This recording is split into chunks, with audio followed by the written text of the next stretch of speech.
तो गाइस, क्या आप ये बात जानते हैं कि आयरन मैन 1 में टोनी स्टार्क को जब अफगानिस्तान में टेररिस्ट पकड़ लेते हैं तो उसको कोई ट्रैक नहीं कर पाता है, तो आयरन मैन को खुद ही वहां पे अपना बचाव करके वहां से निकलना पड़ता है। लेकिन अपने टोनी भैया ठहरे जीनियस, तो उन्होंने इस चीज से सीख ली और सीख लेने के बाद अपने आने वाले जितने भी सूट बनाए सब में एक ट्रैकिंग डिवाइस जरूर ऐड किया। और साथ ही साथ जब उन्होंने पीटर के लिए सूट बनाया तो उन्होंने उसमें भी एक ट्रैकिंग डिवाइस जरूर लगाया। और ये चीज हमें तब पता लगती है जब हम देखते हैं स्पाइडरमैन होमकमिंग को, जब पीटर शिप को पकड़ के स्ट्रगल कर रहा होता है और तभी आयरन मैन उसको ट्रैक करके वहां पहुंच जाता है, क्योंकि iron man always learns from his mistakes.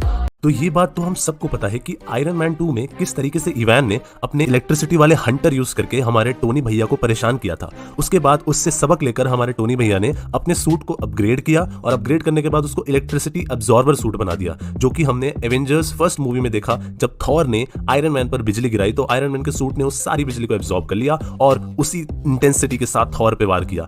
और इसका एक और अपग्रेडेड वर्जन आयरन मैन ने बाद में किया, जब एवेंजर्स एंड गेम में हमने देखा कि कैसे आयरन मैन ने अपने सूट को इस तरीके से अपग्रेड किया है कि थॉर की जब सारी बिजली उनके सूट पे आती है तो वो एक कंसंट्रेटेड लेजर के फॉर्म में उनके सूट से निकलती है, जो कि सच में एक बहुत ही अमेजिंग आइडिया था। और ये तो हम सब जानते हैं कि Tony always learns from his mistake. तो ये तो आप सभी जानते हैं कि किस तरीके से कैप्टन अमेरिका सिविल वॉर में रोडी के सूट पर अटैक होते ही उसका सूट धड़ल्ले से नीचे गिरने लगता है और बिना किसी पैराशूट या प्रोटेक्शन के नीचे गिरता रहता है और टोनी भी उसको नहीं बचा पाता है, जिसकी वजह से उसको सीरियस बैक इंजरी हो जाती है। इसी चीज से सीख लेके टोनी जब आयरन स्पाइडर सूट बनाता है तब हमें पता चलता है कि टोनी ने उसमें एक पैराशूट भी ऐड किया है, because Tony always learns from his mistakes. Love you 3000 यार टोनी स्टार्क भाई, क्या दिमाग है, हर गलती से आप सीखते हैं। Thank you so much for being you. क्या आपने कभी इस डिटेल पे ध्यान दिया है?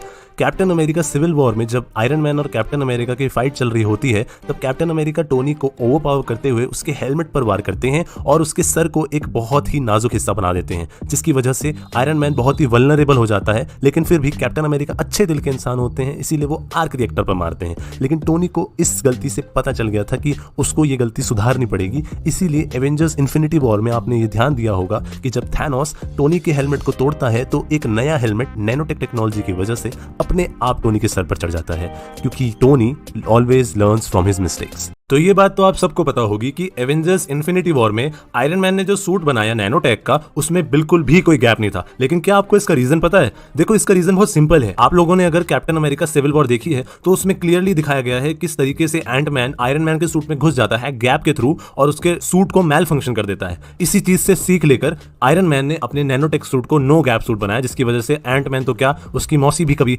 आयरन मैन के सूट में घुस के ये हरकत ना कर सके, because iron man always learns from his mistakes. तो एवेंजर्स इन्फिनिटी वॉर में टाइटन प्लैनेट पर जब अपना बैंगन थेनोस अपने आयरन मैन लव यू 3000 से लड़ रहा होता है, तब आपने एक चीज नोटिस करी होगी कि कैसे नैनोटेक की बनाई हुई शील्ड को भी थेनोस पावर स्टोन की मदद से भेद देता है। इसी वजह से आयरन मैन इस चीज से सीख लेते हैं और एवेंजर्स एंड गेम मूवी में अपनी नई शील्ड को वाइब्रेनियम की मदद से बनाते हैं और अपने सूट को अपग्रेड करते हैं, क्योंकि हम सब जानते हैं कि Tony always learns from his mistakes. तो आपका क्या मानना है इस डिटेल पर? कमेंट करके जरूर बताएं।